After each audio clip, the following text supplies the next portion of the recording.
Assalamu alaikum wa rahmatullahi wa barakatuh. Mes chers frères et sœurs, aujourd'hui nous allons aborder une question qui touche profondément nos cœurs. Les morts peuvent-ils vraiment nous voir? C'est une interrogation qui revient souvent, surtout lorsque nous perdons un proche. Dans ces moments de tristesse, il est naturel de chercher à maintenir un lien avec ceux qui nous ont quittés. Nous nous demandons parfois s'ils savent ce que nous faisons, s'ils nous observent, ou s'ils ressentent nos prières pour eux. Cette curiosité n'est pas seulement émotionnelle, elle est aussi spirituelle, car elle nous pousse à réfléchir sur la nature de la vie, de la mort et de l'au-delà. La mort est une réalité que personne ne peut nier. Chaque être humain, qu'il soit riche ou pauvre, jeune ou âgé, croyant ou non, devra un jour quitter ce monde. Le Saint-Coran nous rappelle à plusieurs reprises que la vie terrestre est temporaire et que l'au-delà est éternel.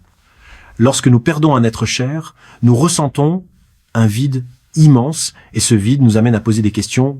Où est-il maintenant? Peut-il me voir? Entend-il mes paroles? Ces questions sont légitimes car elles expriment notre besoin de comprendre ce qui se passe après la mort. Mais pour y répondre correctement, nous devons nous tourner vers les sources authentiques de l'islam, le Coran et les hadiths du prophète sallallahu alayhi wa sallam. Il est important de commencer par rappeler que l'islam nous enseigne la clarté et la vérité. Nous ne devons pas nous baser sur des suppositions ou des croyances populaires qui n'ont pas de fondement. Beaucoup de cultures et de traditions véhiculent l'idée que les morts nous observent, qu'ils participent encore à nos vies, ou qu'ils nous envoient des signes. Mais en islam, ce qui compte, c'est pas ce que les gens racontent, mais ce que Allah subhanahu wa ta'ala nous ont transmis. C'est pourquoi cette vidéo est essentielle. Elle nous aidera à distinguer la vérité des mythes et à renforcer notre foi en comprenant la sagesse divine derrière la séparation entre ce monde et l'au-delà. En abordant ce sujet, nous ne cherchons pas seulement à satisfaire une curiosité intellectuelle. Nous voulons surtout trouver la paix intérieure et renforcer notre relation avec Allah. Savoir ce que les morts peuvent ou ne peuvent pas voir nous aide à mieux orienter nos actions. Car si les morts ne nous observent pas, cela signifie que notre responsabilité est encore plus grande. Nous devons prier pour eux, faire des bonnes œuvres en leur nom et préparer nous-mêmes notre rencontre avec Allah. Cette introduction est donc une invitation à réfléchir profondément, à écouter avec attention et à se laisser guider par la lumière du Coran et de la Sunna. Allah nous enseigne dans le Saint-Coran. Et derrière eux, se dresse une barrière jusqu'au jour où ils seront ressuscités. Surat Al-Mu'minun 23 contre 100. Cette barrière est appelée Barzakh, un monde invisible et intermédiaire entre la vie terrestre et la résurrection. Le Barzakh est une réalité mystérieuse, mais essentielle à comprendre, car il nous rappelle que la mort n'est pas une fin absolue, mais une transition vers une autre dimension. Les savants expliquent que le Barzakh est comme une frontière. Les vivants ne peuvent franchir cette limite pour rejoindre les morts, et les morts ne peuvent revenir dans ce monde pour participer à nos affaires. C'est une séparation voulue par Allah, pleine de sagesse, afin que chacun vive sa propre étape du voyage vers l'éternité. Dans ce monde intermédiaire, les morts vivent une existence différente de la nôtre.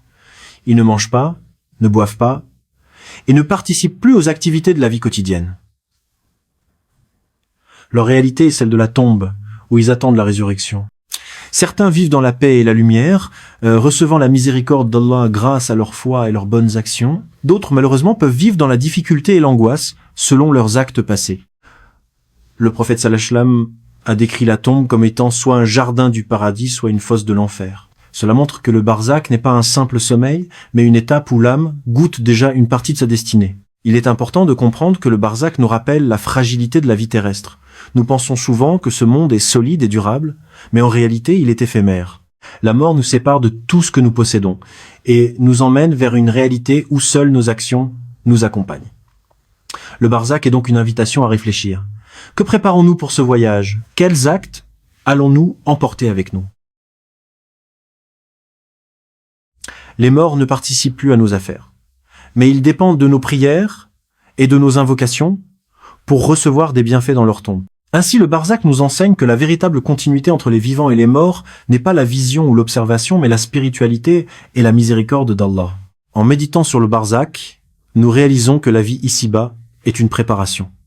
Chaque prière, chaque bonne action, chaque parole sincère est une lumière qui nous attendra dans ce monde intermédiaire. Et chaque péché, chaque injustice, chaque négligence peut devenir une obscurité. Voilà pourquoi le Coran et la Sunna nous rappellent constamment de nous préparer à la mort, non pas avec peur, mais avec espoir et confiance en la miséricorde d'Allah. Le barzak est une étape incontournable, mais il peut être un repos paisible pour ceux qui ont vécu avec foi et sincérité.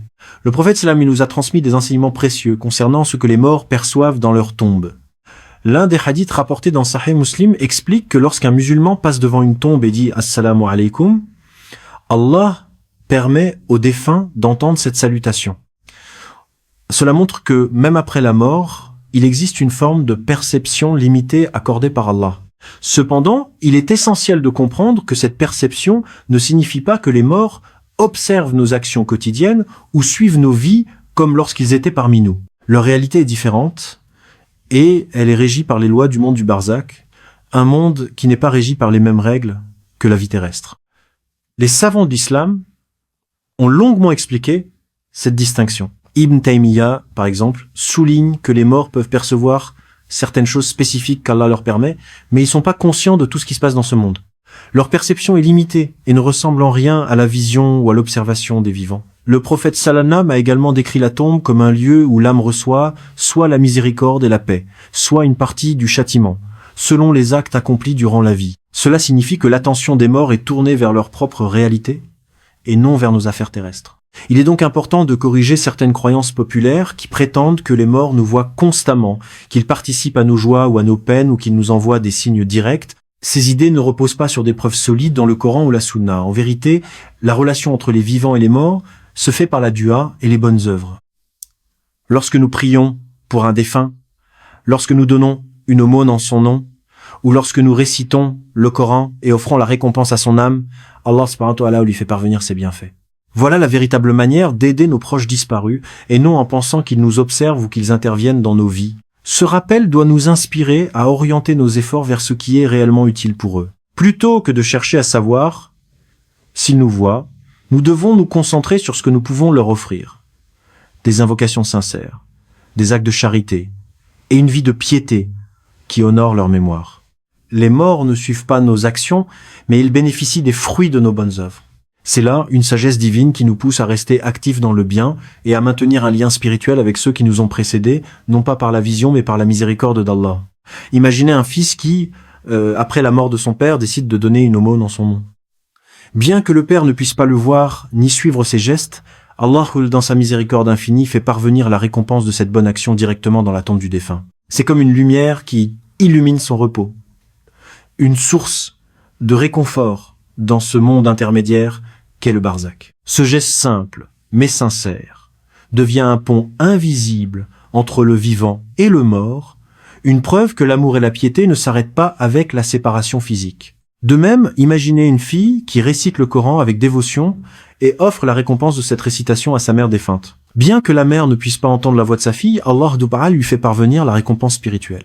C'est comme un cadeau précieux qui apaise son âme et embellit son séjour dans la tombe. Ces exemples montrent que la véritable connexion entre les vivants et les morts ne réside pas dans la vision ou l'observation, mais dans la sincérité des prières et la force des bonnes œuvres. Les morts ne nous voient pas, mais ils ressentent les bienfaits que nous leur envoyons par nos actes pieux.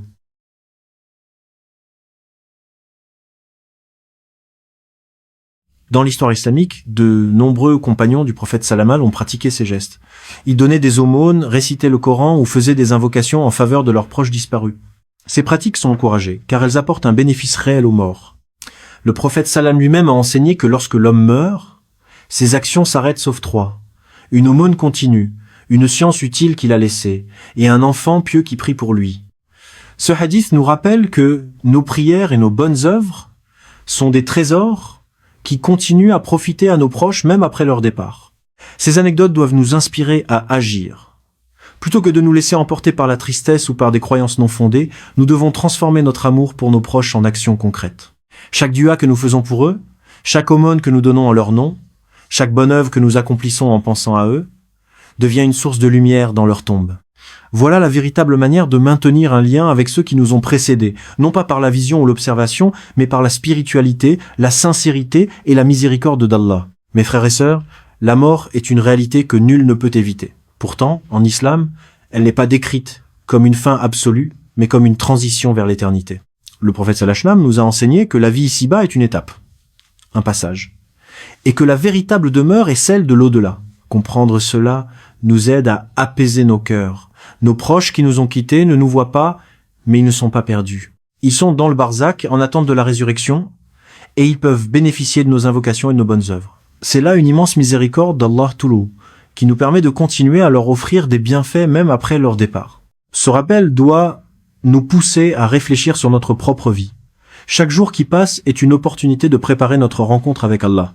Chaque prière accomplie avec sincérité, chaque aumône donnée avec générosité, chaque parole prononcée avec bonté devient une lumière qui nous accompagnera dans la tombe. La mort n'est pas une séparation définitive, mais une étape où nos actes nous suivent.